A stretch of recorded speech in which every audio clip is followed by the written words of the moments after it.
Alright, I normally don't do videos, but I figure this might be of help to some photographers out there.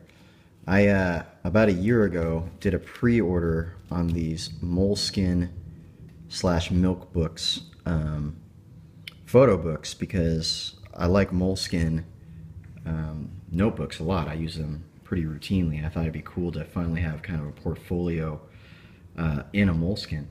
So it took me about a year to actually do this online just because I'm lazy. But when I finally finished it about a couple of weeks ago, and then this came in the mail today, looking at the final product. It's kind of cool. It comes in this little, you know, white moleskin folder type of thing with a little sticker seal. And when you open it up, this is the deluxe version or the premium version or whatever they call it. It comes with this kind of black linen case. It's really thin with what you wanted printed on the cover. My only beef with this is that for some reason it keeps tons of lint and stuff on it, but, and you probably can't see this in the video, the actual label on the front is just kind of a, you know, like they printed it on a cardstock and then hot glue gunned it to the front of this thing. I would have probably preferred just to have it blank and put something myself on there if that was the case, but that's what that looks like. When you pull this out, here's a little placeholder. It's the best way to get this thing out. You pull it out of the case, and it's just basically a moleskin, a larger one. It's really thin for a 70-page book, but it's got kind of this, like I said, this thing that I use to pull it out. I'll probably cut this off. There's really no need that I'm not reading this thing. I don't need to find my place very quickly. It's got, again, this label that they imprinted. It's kind of embedded. You can see it better that way. Again, kind of not impressed with it. It's just a piece of cardstock that they ran through like a laser printer and then hot glued gun to the front. Like every other Moleskine, it's got the cover lock, or whatever you want to call this thing, a band to keep it closed. That will always come out when you pull it out of this case. So if it was locked when you put it in, it won't be when you take it out. So looking at this, here's a couple of things. You open it up, it's a little bit smaller than I thought it would be. It's got a Moleskine kind of imprint here on the inside cover. I hate this thing.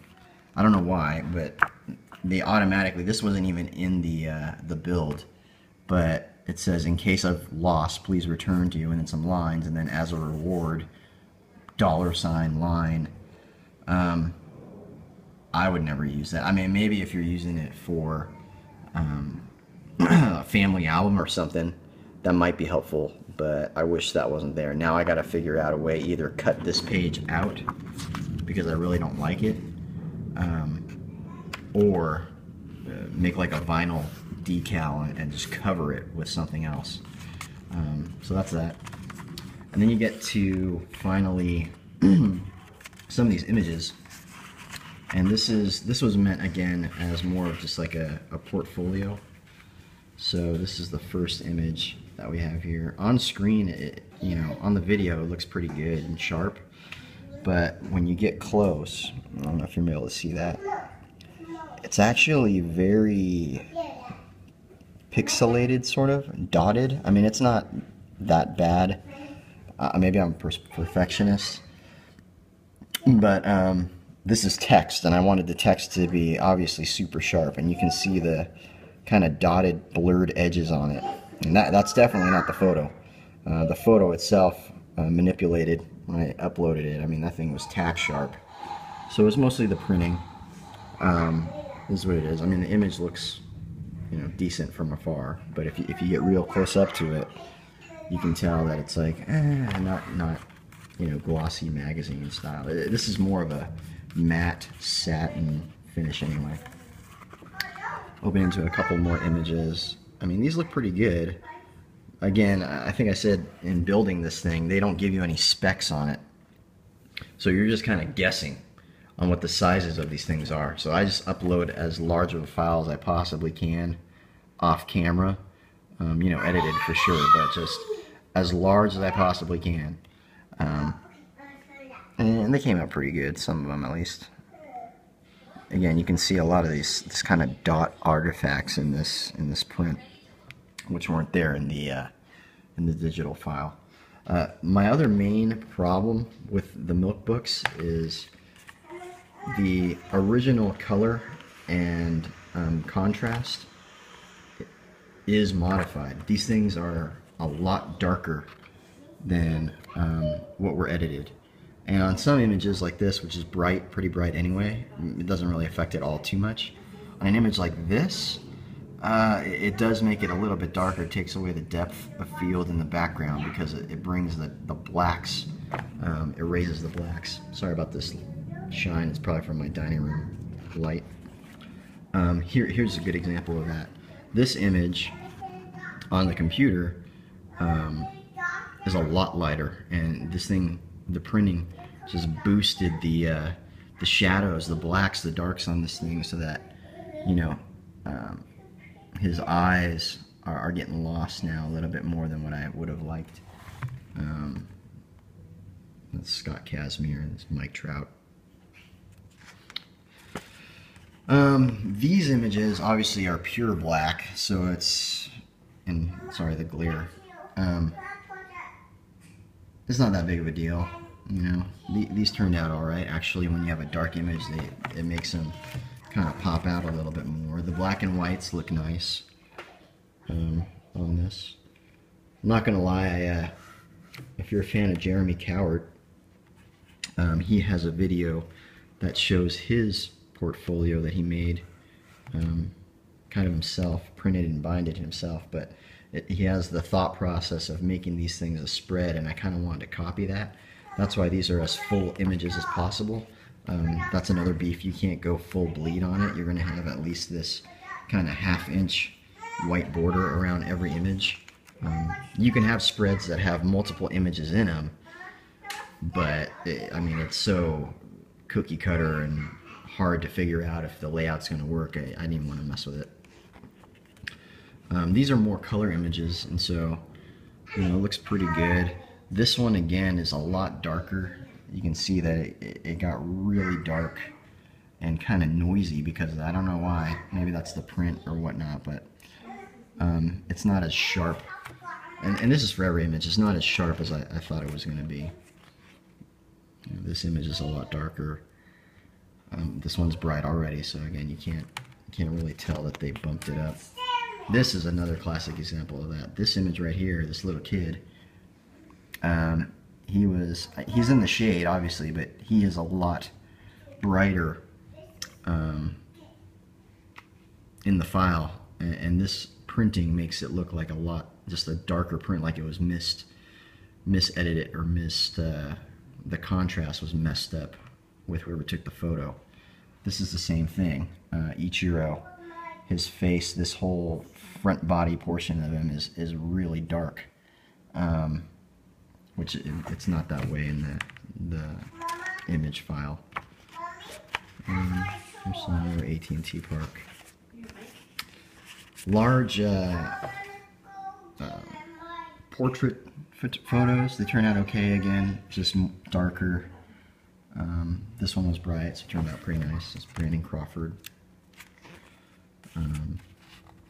Albert over here, same thing. And the video is picking it up a little bit differently, but all around his face, so all in this area around his face is really dark in person, and I'm not too happy about it. But Bryce Harper,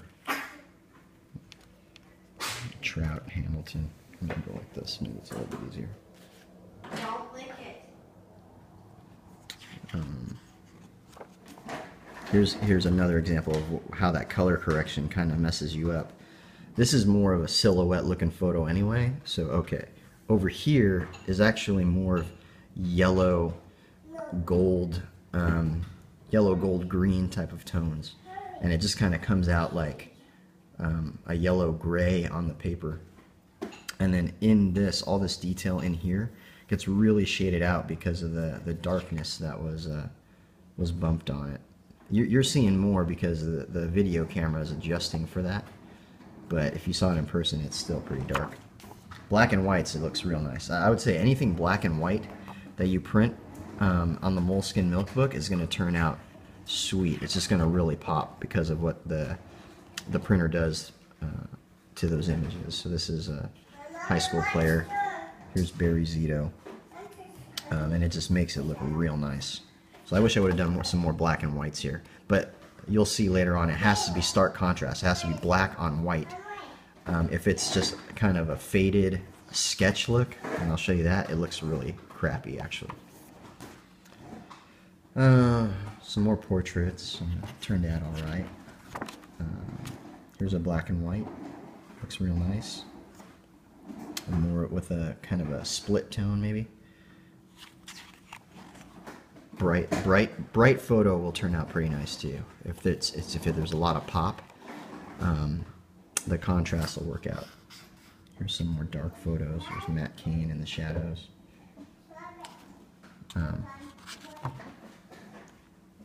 Mickey.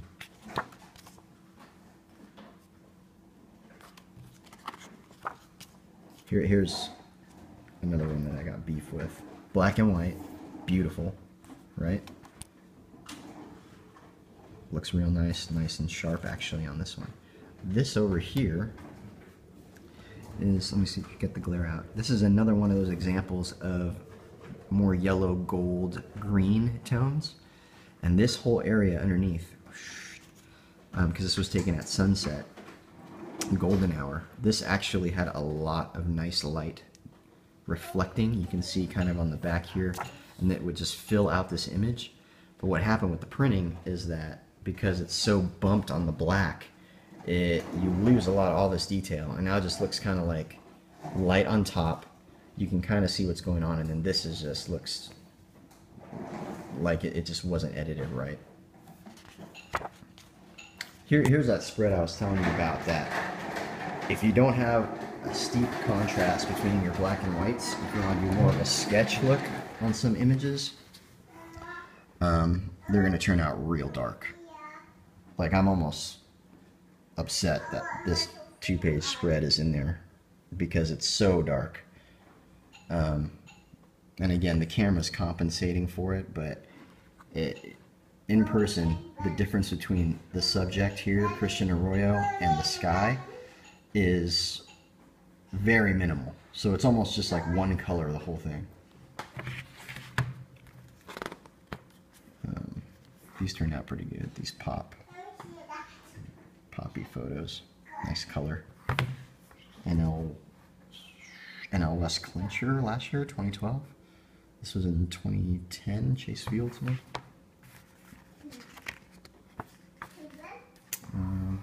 If you have black with bright colors, it actually looks pretty good too. I'm talking about the printing.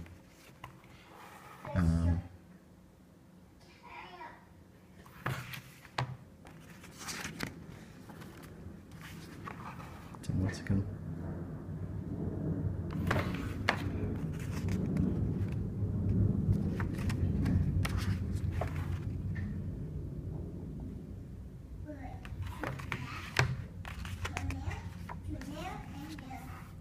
Mark Sweeney for San Diego Magazine. There's Mike Zanino for Mariners. Okay, here we go. So this picture right here was taken at AT&T Park, and not like I name my photos, but I do have a name for this one. It's the Lonely Hawker. This is this Ghirardelli guy that like goes around and just sells ice cream sundaes or something with. He's got a vest with like a holster for like whipped cream and stuff.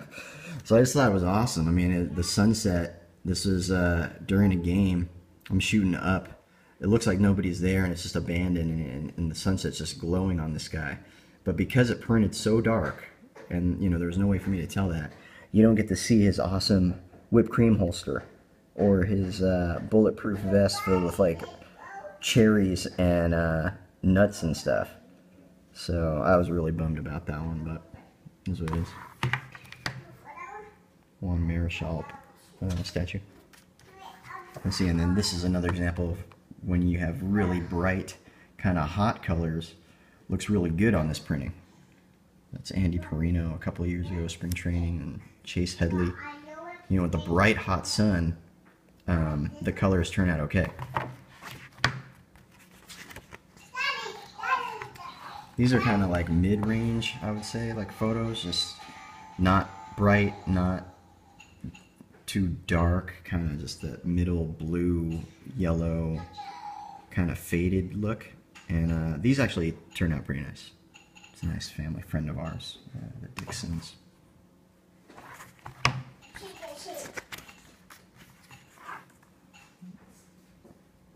Tim Beckham. And then Ichiro. And then here's the last page. Photo turned out nice. Text turned out like crap. If I get close enough, you're going to see, again, this is tack sharp on the computer, and this thing is huge. This photo is really large.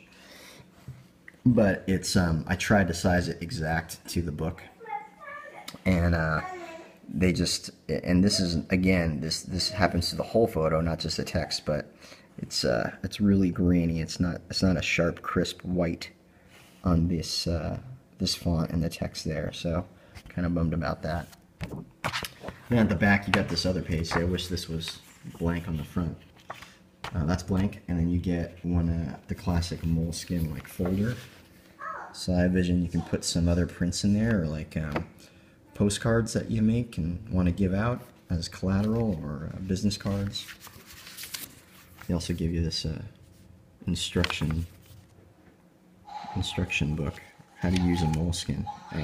Open it. Okay, in 10 different languages. Oh, the culture of Moleskine. Nice. So that's about it. Hopefully that helps you if you're thinking about making about an $85 investment in the sucker. Would I do it again? Probably not. But I might do maybe a lower end one. We got one coming for just a family book. Yeah, for like family stuff, or just a little, maybe a gift or something. That might be cool, but for like a portfolio, probably not. So hopefully that helped you guys out. Thanks.